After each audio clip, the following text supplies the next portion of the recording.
Today we're going to make a coat hook by bending and laminating veneers.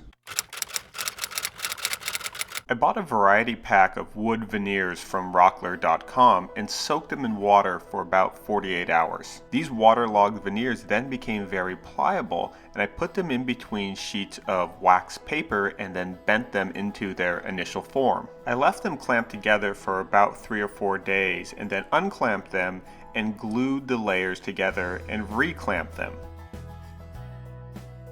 The result was a nice bent piece of plywood that was surprisingly strong. So now that I knew that the method worked, I was ready to take it to the next level.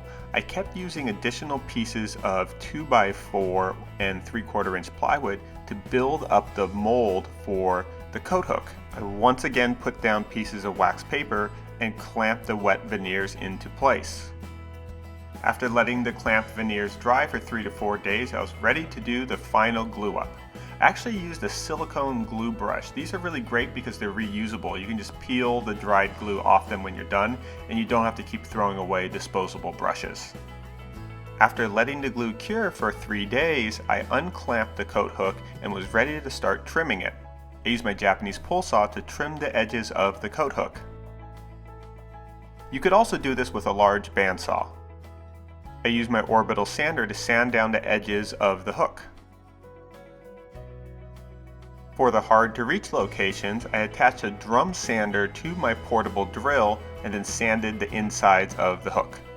I also did a bit of hand sanding as well. I have some really nice star head stainless steel screws that I'm going to use to mount the hook, and I pre-drilled some holes and also countersunk them so that the stainless steel screws would sit flush to the surface of the wood. I finished the hook with a coat of Minwax polyacrylic.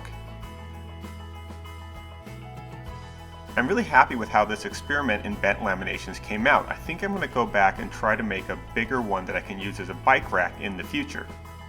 For more detailed instructions, check out my website, and if you want to see what I'm working on next, be sure to follow me on Instagram. Check out rockler.com, it's where I get the veneers and specialty hardware for finer woodworking projects. And don't forget to subscribe to this channel if you haven't already. Thanks, bye.